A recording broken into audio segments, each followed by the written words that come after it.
नमस्कार। आइए आज हम सिविल प्रक्रिया संहिता 1908 के अंतर्गत डिक्री अर्थात अज्ञप्ति को समझने का प्रयास करते हैं। डिक्री एक न्याय निर्णय की प्रारूपिक अभिव्यक्ति होती है जो कि किसी वाद में न्यायालय द्वारा पारित की जाती है। वाद आपराधिक न होकर दीवानी वाद होना चाहिए। वाद के लिए यह आवश्यक है कि वह वाद पत्र अर्थात प्लेंट के द्वारा सक्षम न्यायालय में दाखिल किया गया हो, तभी इसमें दिए गए निर्णय की प्रारूपिक अभिव्यक्ति को डिक्री माना जाता है। सिविल प्रक्रिया संहिता 1908 की धारा 2 उपधारा 2 के अनुसार डिक्री की परिभाषा इस प्रकार दी गई है। डिक्री से ऐसे न्याय निर्णय की प्रारूपिक अभिव्यक्ति अभिप्रेत है तो जहां तक कि वह उसे अभिव्यक्त करने वाले न्यायालय से संबंधित है, वाद में के सभी या किन्हीं विवादग्रस्त विषयों के संबंध में पक्षकारों के अधिकारों का निश्चायक रूप से अवधारणा करती है और वह या तो प्रारंभिक या अंतिम हो सकेगी।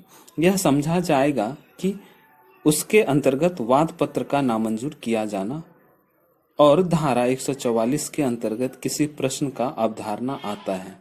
धारा 144 में रेस्टिट्यूशन ऑफ एप्लीकेशन के बारे में बताया गया है, किंतु इसके अंतर्गत ना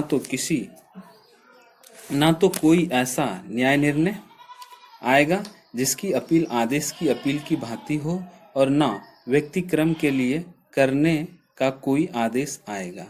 आइए देखते हैं स्पष्टीकरण को। स्पष्टीकरण कुछ इस प्रकार से है।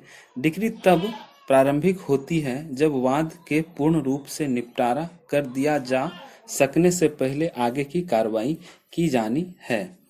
वह तब अंतिम होती है जबकि ऐसा न्याय निर्णय वाद को पूर्ण रूप से निपटा देती है। कहने का मतलब यह है कि प्रारंभिक डिक्री ऐसी डिक्री होती है जिसमें न्यायालय को आगे की जुडिशियल प्रोसीडिंग करनी बाकी रह जाती है और प्रारंभिक डिक्री सिविल प्रक्रिया संहिता के आदेश 34 में बताया गया है और अंतिम डिक्री जिसके बाद न्यायालय को आगे की कोई जुडिशियल प्रोसीडिंग नहीं करनी होती है। और डिक्री भागतः प्रारंभिक और भागतः अंतिम हो सकती है।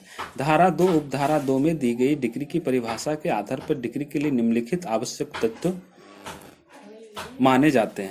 नंबर 1 वाद का निस्तारण। नंबर 2 निस्तारण डिक्री द्वारा हुआ हो। नंबर 3 ऐसा निस्तारण दीवानी या राजस्व न्यायालय ने अंतिम रूप से किया हो। पक्षकारों के अधिकारों का निश्चायक रूप से अवधारणा हो। वाद का खारिज होना व्यक्तिक्रम के कारण ना हो। नंबर 6 प्रारूपिक अभिव्यक्ति। नंबर 7 न्याय निर्णय की अपील आदेश की भांति ना हो। डिक्री निर्णय के अनुसरण में होती है। डिक्री की अंतर्वस्तु। डिक्री के अंतर्वस्तु के अंतर्गत वादों की संख्या, पक्षकारों का नाम व वर्णन, दावे का विचारण, अनुतोष का व्यय व धनराशि, प्रतिसाक्ष्य, निर्णय का दिनांक इत्यादि का स्पष्ट रूप से वर्णन होना आवश्यक है। दीवानी वाद या दीवानी न्यायालय द्वारा दिए गए निर्णय डिक्री के लिए आवश्यक है।